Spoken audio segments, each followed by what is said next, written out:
Hi, welcome to the Ruby and Pearls Knitting Podcast. My name is Leah. I'm coming to you from West Wales in the UK, where I live with my partner and our two dogs, Ruby and Pearl. If you are a returning viewer, thank you so much for coming back here. And if you're new, you're very welcome. I follow a traditional standard format podcasting format. That's the right way around. And we talk about finished objects, works in progress, and any other sort of tips and tricks and things that I've discovered. So you're very welcome here. If you'd like to follow me on Instagram or on Ravelry, I will pop links down below, as well as my measurements and anything else I talk about. I have one brief announcement to make. My pearly cardigan is now available on Ravelry. I'll put a picture in here. And if you would like to purchase this pattern, the promotion ends tonight. So you'd have to be very quick, but I will put an extra week of promotion on for all you lovely podcast watchers. So at the moment, all my patterns are 25% off, and I will extend that with a code so that you lovely people from the podcast, from YouTube, can purchase any of my patterns for 25% off for an additional whole week. And that's just for people coming from this podcast. I am filming this for the second time, straight away. I filmed it once, I'm filming it again. I decided to flip my camera around, so I'm filming on my phone, and up until now I've been using the front facing camera because it's really helpful to be able to see myself, see if I'm in frame, see if things are focusing. And I thought today I would change it and use the back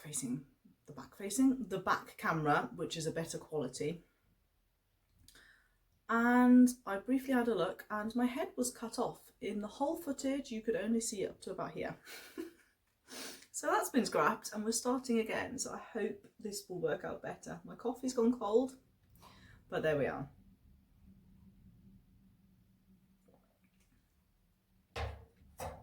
Right, let's get started. I would like to talk to you about my first finished object. There we go, see if I can get this in shot.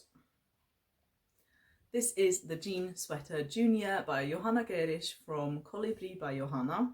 It is a top-down DK weight raglan sweater, and it features a main colour and a contrast colour, and in the main colour you do this lovely feather and fan lace, and in the contrast you do garter stitch, and that creates this lovely wavy pattern. Now it looks quite big, but this is for my 2-year-old niece, so hopefully it will fit her for a little while. And I knit mine in King Cole Beaches, which is a acrylic nylon blend. That's the white that I had in stash that I meant to use for a blanket, I think. And the pink is called Sugar Spun. It is a wool acrylic blend that my lovely friend Emily gifted to me. And overall, this is a very fun and engaging knit, and there's also an adult version so you can be matchy. And I thought about doing that at first, but I'm a little bit over the pattern, to be honest. I had a couple of issues. The first issue was completely a me issue. I didn't focus enough, and I was often off by one stitch in the lace, and I had to rip whole rows back. The second issue was an issue with this sugar spun yarn. It is quite fuzzy. Don't know if you can see that. Which is fine in stocking stitch. In garter stitch, worked in the round where you have to purl every other round, it is really sticky and quite annoying to work. The other minor issue I had is, or not an issue, but it's something to be aware of. This, I wouldn't say this is a beginner friendly pattern, because there are quite a lot of points where she sort of highlights in bold and red, and make sure to do this, and at the same time do this, and keep an eye on this. And the charts didn't have any wrong side rows on them and weren't written in a way that I'm familiar with. So I really had to read this pattern through several times. Especially if you've ever worked a raglan with any kind of pattern before, you will know that There are charts for the front, for the sleeves, for the back. The back and front aren't the same because the front is lower at the start. So part of this yoke is worked flat and then joined in the round. There's just a lot to flick back and forth, and then also keep an eye on all these. Make sure you keep an eye on this and make sure you don't forget this. And yeah, it wasn't the most flowing project, shall we say, but it is a great pattern and it's well written. And it is all there. You need to focus a little bit more with this pattern. So, but yeah, I'm really pleased that this is finished. I'll chuck that on the bed. And I might be rushing through this a little bit, but I'm kind of over it because I've filmed this once already. Maybe I should have waited a couple of days and tried again, but I felt like a lot of my projects were at a really good stage. So here's my second finished object. You can see here, and now that I've got the front facing camera, I can show you the back without being too worried about being out of shot. Let me just spin around, there you go. This is a top-down drop shoulder pattern featuring bobbles and cables and textures, and it is a pattern by Veronica Lindberg, also known as Kutovakika. I made a couple of modifications. I shortened this twisted rib on the hem and on the cuffs by about 4 centimetres. It was something ridiculous, like 11 centimetres of twisted rib, which I just wasn't prepared to do. Other than that, I think my gauge might be ever so slightly off. If you watched last episode, you will know that this got put on hold, or actually got put in the frog pile, when I lost interest in it maybe a year or two ago. And the only reason I really finished it is because this yarn is completely unfroggable. It's so sticky. It is called Petit Fleur by Peter Pan. It is a cotton tencel acrylic blend, and it is completely discontinued. You can't really find that anywhere anymore. So I had to finish it because I couldn't frog it, and it is a nice yarn. It feels lovely. It's very soft. It is extremely lightweight. This weighs next to nothing. The other modifications I made is that this is supposed to have snap buttons and a little I-cord tie around the waist, and I haven't done that because I think it turned out ever so slightly too small. So I'm going to be wearing this open most of the time, so I don't see any point in doing so. Last episode I talked to you about my blown yarn issues along with this pattern, and you can see it quite well here. You can see that this section here looks quite different. I will also insert a picture here. I took a picture earlier because one of the sleeves has got this weird little patch where it looks different. And to recap what I mentioned last time, a blown yarn is essentially a mesh tube where fibres are blown into. They can be different types of fibres, but the fibres that are blown into the mesh both give the thickness of the yarn and also the colour. So if there's an issue in spinning where fewer fibres have been blown into a specific ball, for example, you will have a thinner yarn and also the colour will be less intense, and that can cause a problem. And I've had this with 3 different blown yarns. The only blown yarn that I've used where I didn't have an issue was Drops Air, but I didn't like it as much because the mesh is made of nylon and you can really tell that it's sort of a nylon-y tube. And the fibres are mostly alpaca, I think, and they can't go in the washing machine, so they're not very practical for me at the moment. So I've been leaning towards other blown yarns, and this one, Adriaphil Woolcott and Yarnsmith's Pebble Haze, with all 3 of them I've had problems with this sort of fibre issue where there's not enough fibres in certain balls. And really interestingly with this one, and I will put the picture in and you will have seen, it's not actually individual balls that have got a problem. It's almost like parts of a ball, so it's really patchy and weird, and you can absolutely see it here. But I've kind of gotten over it now. And this is such a light, flowy, but warm. It's lovely, this cardigan. I absolutely love it. I'm really pleased with it. The issue with the fibres is that when you have dye lot issues with other yarns, you can kind of opt for over dyeing, but you can't do that here because it's actually less fibre there. It's not the colour itself that's the problem. I don't know if that makes sense, but we'll talk more about that shortly. Right, last sip of coffee, and then we'll talk whips.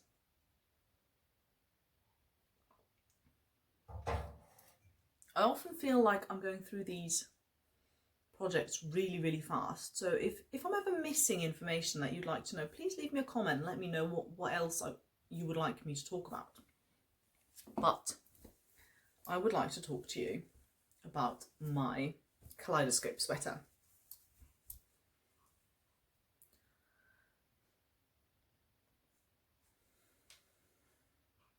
This is a pattern by Pope Vergara, who is very much known for all her beaded patterns. And I spoke to you about this, that I've been looking at all her different patterns, and this one really grabbed my attention. It has really, really beautiful yoke. You can see there. It needs blocking, so it will be more visible after. It has all this intense beading on it. It is a top-down yoked sweater. It's charted. The beading is not difficult at all. It's just time-consuming. And it comes in DK and fingering weight. And they're both knit at quite a loose gauge. So the DK is a 19-stitch gauge, which is quite loose for DK in my opinion. So I decided to knit mine in Adrifill Duo in the shade Rope that I had in my stash. And I had exactly 700 meters, and that is what the pattern required for my size, which I thought was extremely low for a DK weight pattern. But I went with it, and I quickly discovered that it wasn't going to be enough. Now, after I finished the yoke, I think I was about there, so maybe 5 centimeters after the yoke. That's when I had 3 balls left. So I added 1 ball to the body, 1 to the sleeve, and I'm going to be adding 1 to this sleeve. And as you can see, it wasn't enough. But I'm doing it this way because the yarn that I managed to buy, because first I thought it was discontinued and I couldn't find it anywhere. This colour looks totally different on shop websites. So I managed to buy some more, but it's a different dye lot. So I figured, even though they look extremely similar, if I get the body and the sleeves all to be sort of at the same stage, so there's just a bit of sleeve and a bit of body to be done in the new yarn, I think that will be fine. So that is what I'm currently working on whenever I just want some plain stockinette in the round. And yeah, I'm really, really excited to have this. If this was a less intricate, less beautiful design, I might have just ripped out when I realised I didn't have enough yarn. But there's no way I'm going to rip out all this beading because it is absolutely stunning. And I can't wait to wear this. And it's really heavy. There's so much weight in these beads, it's unbelievable. On the bed. Let's talk about my second active whip. I should have probably mentioned I have a lot of whips. These 2 are currently active, so we're going to talk about these 2. My second active whip is the Colette sweater by Sari Nordlund. I'll pop a picture in as well for you.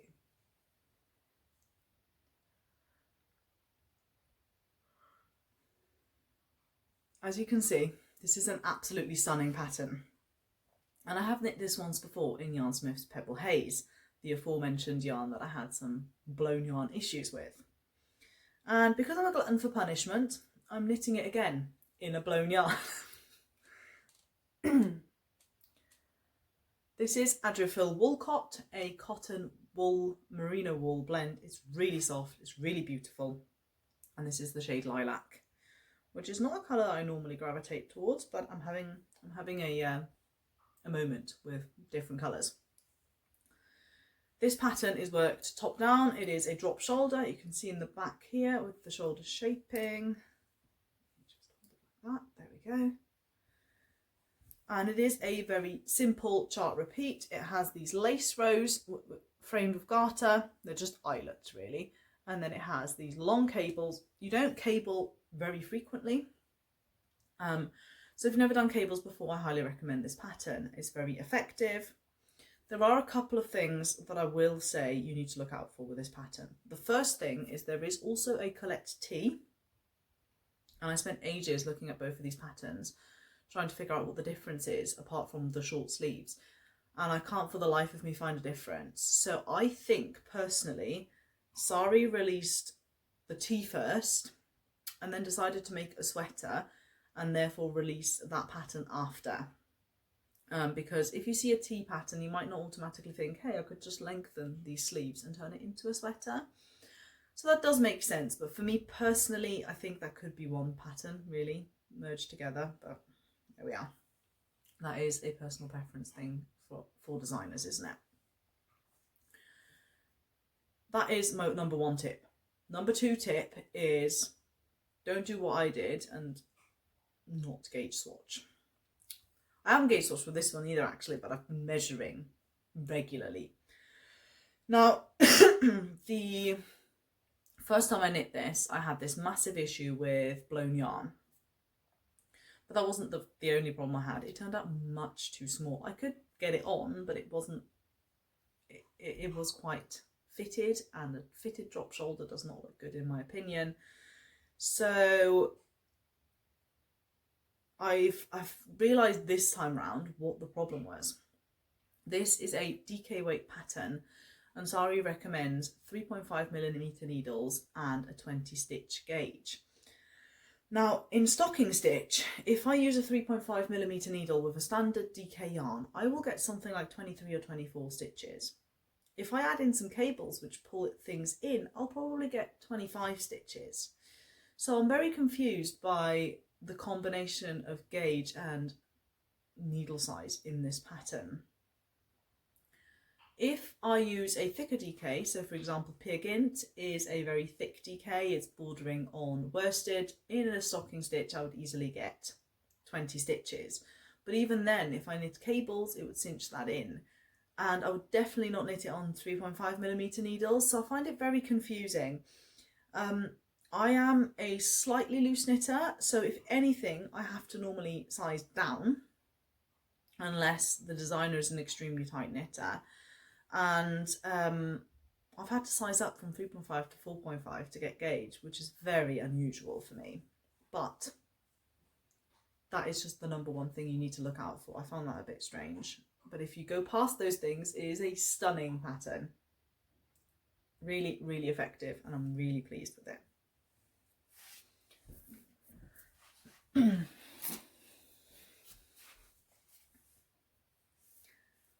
As I mentioned before, I have got lots of other whips and I'm just slowly chugging through them, but if I haven't made any progress, I don't see all that much point in showing you them. I have got one future plan, because I had to make a wool warehouse order for a gift, so I had to obviously put some yarn in for myself. And I ordered this. Yes, it is the Pebble Haze that I've had problems with before. But I thought they've had this on their, you know, in their stock for a long time now. Maybe it was a problem at the start with the spinning, but it turns out this is still dye lot 1. So maybe I'll still have a problem. Maybe I was just the one-off unlucky person that had one ball of yarn that wasn't quite right. I am more optimistic with this because it is a very pale yellow colour. So the black was really stark, I think, but oddly not stark enough for me to notice while I was knitting with it. I noticed after the fact. So I think if you're going to knit with blown yarn, pause, put it in daylight, have a good look at it. Whenever you change balls, keep an eye on whether it's consistent. But I have decided to join the butter yellow trend, which is currently all over the internet. I think it's a bit of a spring thing, and it's just, yeah, everybody's knitting in butter yellow.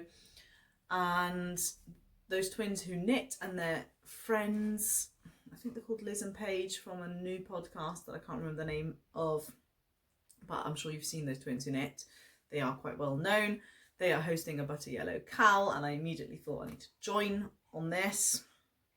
So I purchased this yarn, and I've decided I'd like to design something myself again. So I knit a swatch yesterday. And I'm just going to sit with this swatch for a little bit before I cast on, I think. I'm not making any promises. But the idea is for a drop shoulder top down sweater featuring half fisherman's rib on the yoke, and then where you join in the round you would do this line that goes across like this. It's done with an I-cord, it's very easy, And then you pick up stitches from that and you do this lovely cable pattern. And you do the same thing on the sleeves, where you work some short rows so that the half fisherman's rib, when you keep your arm down, will line up nicely. And then do the cables for the body and just bind off like this, so there wouldn't be any ribbing. I think that would be quite nice. And maybe do like a folded stocking stitch collar or something, just keep it really clean and neat.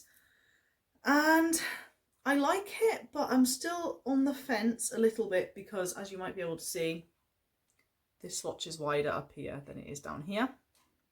And that is because cables cinch everything in so much, and half fisherman's rib has a totally different texture, and it actually is much looser in my experience than stocking stitch. So I knit this top bit in 3.5mm needles and in 4.5 for the bottom bit, but I think I might have to go down to 3 because I can't go up anymore in the cables, otherwise it will look too loose. I know I could just make some increases along here, but I'm reluctant to do that just because it will be at a really focal point in the sweater. It'll be right here. And if those increases aren't worked extremely invisibly and neatly, you'll be able to tell that they're there. But that is still an option that I might consider. We will see. I'm not sure when I'm going to cast this on yet, because I'd really like to finish those other 2 whips first, or make some decent progress on them, because I still have the storm sweater, the Dagmar zipper sweater, I have the halibut sweater, I have a cowl and 2 hats that are in my basket of active whips. And then I have dormant whips that are summer whips that I should really get pulling out as well. But every now and then it's nice when you sort of finish a couple of things to reward yourself with something new. So there's absolutely no rush on this, is there? Because, you know, it's going to be a proper sweater, so it doesn't really need to come out anytime soon. So I'm just going to take my time with this one. And yeah, that is kind of my plan. I've gone through this extremely fast again. But at least this time the dogs are quiet, because they were having some arguments over some chews earlier when I filmed the first time round. And Ruby has decided to come in, so we'll see if she wants to make an appearance. But basically, I just wanted to quickly let you know about my future filming schedule. I am going on holiday to Switzerland very soon, and I won't have loads and loads of knitting time because I'll mostly be spending it with my family. And then my friend is coming to visit, and so I'll be spending a lot of time with her. So I don't really know when I will be able to film next. I might get another video out before. I'm going to grab the dog before she sits on my knits. She's a little bit soggy from the beach this morning. And I will pop a bit of footage in at the end now. Or maybe I did it at the start. No, I'll put it in at the end of us at the beach, because it was very nice to go back to the beach because we haven't been in a while. So I might be able to film one more time before I go away, and then obviously I won't be able to film while I'm away. But I might try and take some footage at some point, especially of a yarn shop in Switzerland. That would be quite fun to share with you. And then when I get back, I don't know how much knitting I will have had done, because I'll knit a lot during travelling, but other than that, yeah, I don't know how much I'll get done yet. So I don't know when I'll be back, but I will be back with some more content at some point.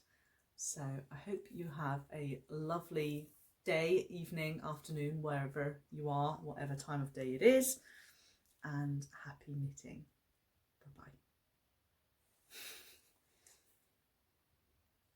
Bye-bye.